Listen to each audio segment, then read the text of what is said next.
కృతజ్ఞతలతోటి on behalf of the state government of Andhra Pradesh, Chief Minister, రాష్ట్ర ప్రభుత్వం పక్షాన శ్రీ నారా చంద్రబాబు నాయుడు గారు శ్రీ నరేంద్ర మోదీ గారికి జ్ఞాపికను బహుకరిస్తారు.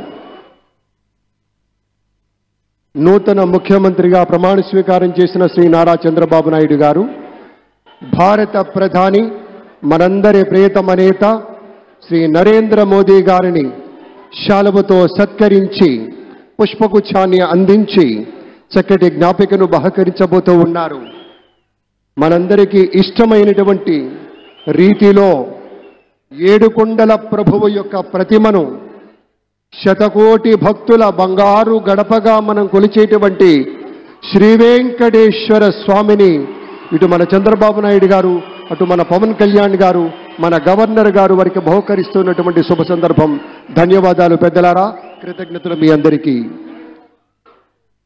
ఆ వెంకటేశ్వరి ఆశీస్సులు మన రాష్ట్ర ప్రభుత్వం మీద, మంత్రివర్గం మీద పుష్కలంగా ఉండాలి అని మనస్ఫూర్తిగా ఈ సందర్భంగా కోరుకుంటున్నాం.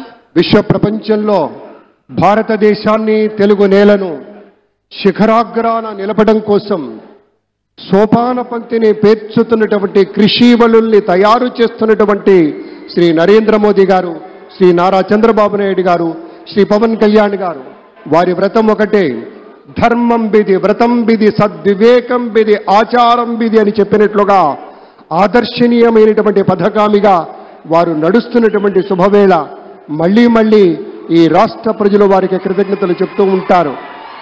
మన చంద్రబాబు గారు, మన పవన్ కళ్యాణ్ గారు ప్రత్యేకంగా కృతజ్ఞతలు చెప్పారు. అలాగే వేదికకి కుడివైపునున్నటువంటి ప్రముఖులు అందరి దగ్గరికి కూడా పేరు పేరున వెళ్ళి పలకరిస్తున్నటువంటి శుభవేళ. పద్మభూషణ్ మన మెగాస్టార్ చిరంజీవి, పవర్ స్టార్, అటు మెగాస్టార్, ఇటు పవర్ స్టార్. ఇది అరుదైనటువంటి చిత్రం. అలాగే మన పెద్దలు బాలయ్య బాబు గారు,